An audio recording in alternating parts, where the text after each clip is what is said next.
আজকে আমরা ভিডিওতে যে বিষয়টা নিয়ে আলোচনা করব সেটা হলো জিএসটির অন্তর্ভুক্ত ইউনিভার্সিটি আছে যেগুলো, তার মধ্যে আমি গত ভিডিওতে বিশ্ববিদ্যালয়ের যে র্যাঙ্কিং অনুযায়ী যে ক্যাটাগরি করা হয়েছিল, এ ক্যাটাগরি, বি ক্যাটাগরি এবং সি ক্যাটাগরি, এই ক্যাটাগরিক্যালি যে ইউনিভার্সিটিগুলো আছে তার মধ্যে এ ক্যাটাগরির ইউনিভার্সিটির পর্যায়ক্রমে আর কি এ ক্যাটাগরি, বি ক্যাটাগরি এবং সি ক্যাটাগরি ইউনিভার্সিটিগুলোর সাবজেক্ট চয়েস কিভাবে দিব, পাশাপাশি বিগত বছরের যে আমাদের কোন পজিশন থেকে সাবজেক্ট পাওয়া গেছে ওই ইউনিভার্সিটিগুলোতে, তার একটা পর্যালোচনা দেওয়ার চেষ্টা করব।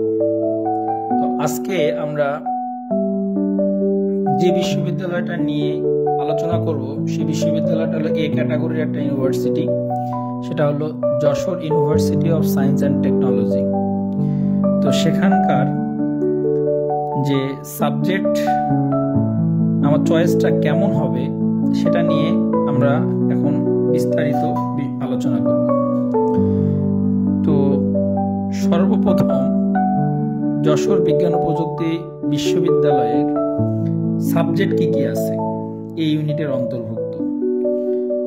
ফার্মেসি আছে, ট্রিপলি আছে, সিএসসি আছে, কেমিক্যাল ইঞ্জিনিয়ারিং আছে, জেনেটিক্স ইঞ্জিনিয়ারিং আছে, ইন্ডাস্ট্রিয়াল প্রোডাকশন ইঞ্জিনিয়ারিং আছে, মাইক্রোবায়োলজি আছে, বায়োমেডিক্যাল ইঞ্জিনিয়ারিং আছে, পেট্রোলিয়াম অ্যান্ড মাইনিং ইঞ্জিনিয়ারিং আছে, বায়োকেমিস্ট্রি অ্যান্ড মলিকুলার বায়োলজি সেটাও আছে, fisheries, nutrition and food technology, textile engineering, food engineering, environmental science and technology. তারপরে আছে আমাদের হলো climate and disaster management, physiotherapy, nursing and health science, chemistry, physics এবং math. এই chemistry, physics, math এগুলো হলো পিওর সাবজেক্ট, তার মানে এইগুলো হলো আমাদের পিওর সাবজেক্ট।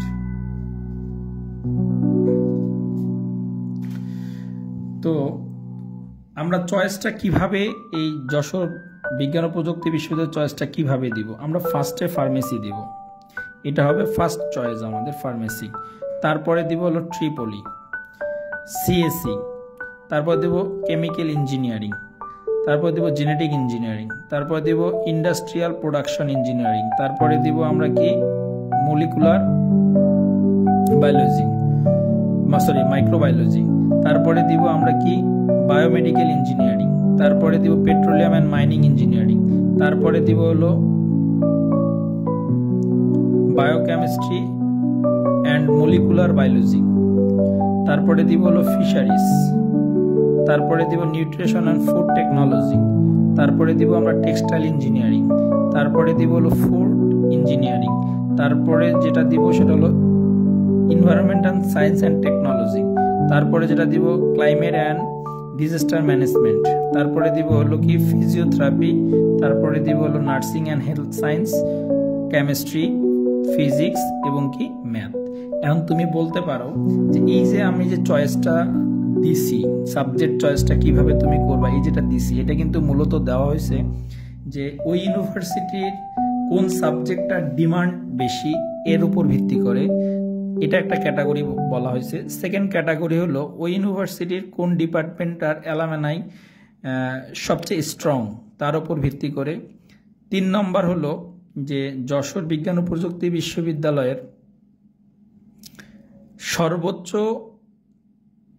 এবং সর্বনিম্ন এই পজিশনের উপর ভিত্তি করে কোন সাবজেক্টগুলো পাওয়ার পসিবিলিটি আছে তার উপর ভিত্তি করে আমরা এই চয়েসটা দেওয়ার চেষ্টা করছি, যে চয়েসটা দেওয়া আছে। তার মানে এই চয়েসটা তোমরা যারা যশোর বিজ্ঞান ও প্রযুক্তি বিশ্ববিদ্যালয়ে সাবজেক্ট চয়েস দিবা তারা এই চয়েসটা দেওয়ার চেষ্টা করবা, তাতে কি হবে তোমাদের ভালো সাবজেক্টগুলো মিস যাবে না।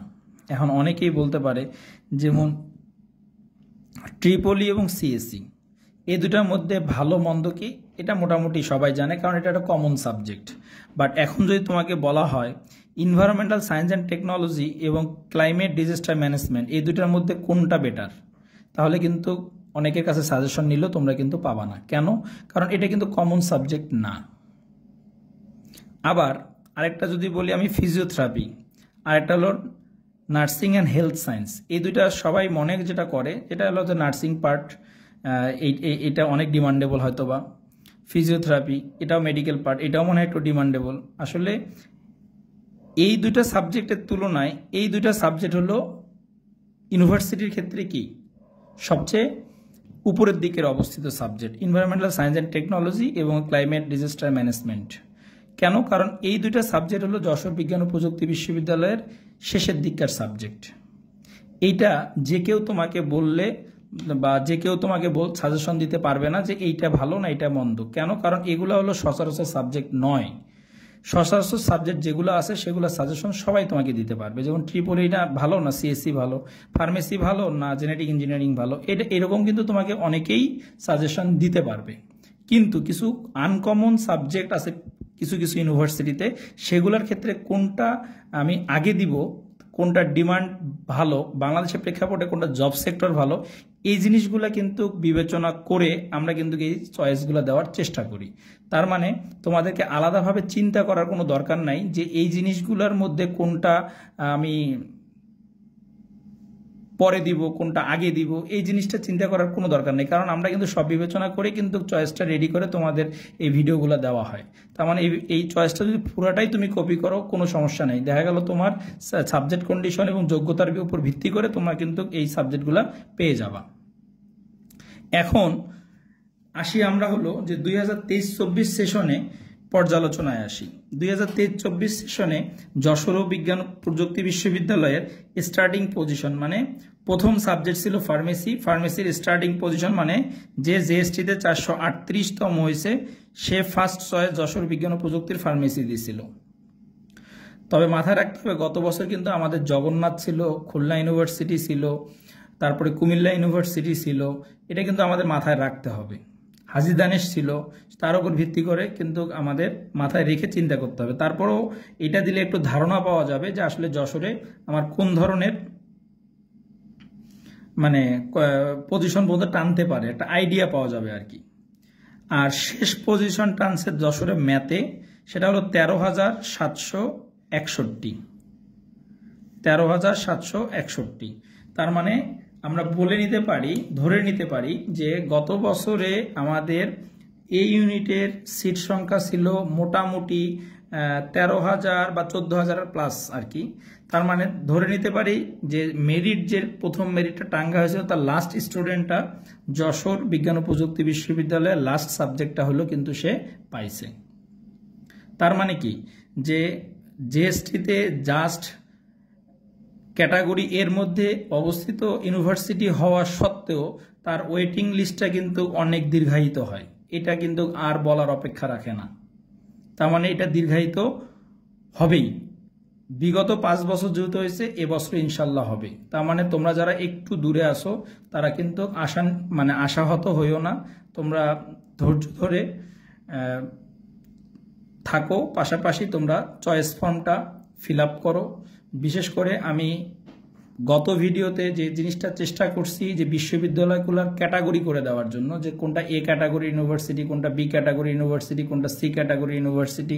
তোমাদের যেহেতু রেজাল্ট দিবে এখন, এই রেজাল্টের পরেই তোমরা বুঝতে পারবা যে আসলে কোন মার্কসে কোন পজিশনে তোমার এ ক্যাটাগরি চয়েসে দিলে হবে না, বি ক্যাটাগরি দিলে হবে না, সি ক্যাটাগরি দিলে হবে। এটা আশা করি তোমরা রেজাল্ট হওয়ার পরেই বিষয়টাকে বুঝতে পারবা এবং ওই অনুযায়ী তোমরা কিন্তু চয়েসটাকে দিয়ে দিবা। তো আশা করি তোমাদের এই যে আজকের যে আমরা যশোর বিজ্ঞান ও প্রযুক্তি বিশ্ববিদ্যালয়ে যে আমরা সাবজেক্ট চয়েসটা দিলাম, এটা যদি তুমি পুরোপুরি দাও, পাশাপাশি যদি বিবেচনায় রাখো যে গত বছর কি পজিশন পর্যন্ত আমার এই সিরিয়ালটা গেছে, তাহলে কিন্তু এই বছরের একটা ধারণা তুমি কিন্তু পেয়ে যাবা যে কত সিরিয়াল পর্যন্ত এবছরও তোমাদের সিট আসতে পারে। এটা নিয়ে মনে হয় আর তোমরা দ্বিধায় পড়বা না। আরেকটা বিষয় মাথায় রাখবা যে জিএসটির একটা কন্ডিশন কিন্তু সবসময় দিয়ে রাখে তারা, যে এই সাবজেক্টগুলো পেতে গেলে এই মার্কটা পেতে হবে সাবজেক্ট ওয়াইজ। তোমরা যে কাজটা করবা সেটা হলো তোমরা প্রত্যেকটা ইউনিভার্সিটির সার্কুলার দেওয়া হচ্ছে, সার্কুলারে কিছু কিছু সাবজেক্টের ক্ষেত্রে কন্ডিশন দেওয়া হচ্ছে, এই কন্ডিশনগুলা তোমরা ফলো করার চেষ্টা করবা। যখন তোমরা এই কন্ডিশনগুলো ফলো করবা তখন কিন্তু তোমাদের যে জিনিসটা হবে সেটা হলো তুমি নিজেই বুঝতে পারবা যে কোন সাবজেক্টটা আমি পেতে পারি, কোন সাবজেক্টটা আমি পাবো না, কারণ বিষয়ভিত্তিক কন্ডিশনটা কিন্তু খুবই গুরুত্বপূর্ণ। তো আশা করি আজকের ভিডিওর যে মূল বিষয়টা আমরা সাবজেক্ট চয়েস দিব কিভাবে যশোরের ক্ষেত্রে সেটা আমরা দেখলাম, কোন সাবজেক্টের গুরুত্ব বেশি সেটা আমরা দেখলাম, পাশাপাশি আমরা বিগত বছরের যে পজিশন সেটাও আমরা আসলে পর্যালোচনা করলাম।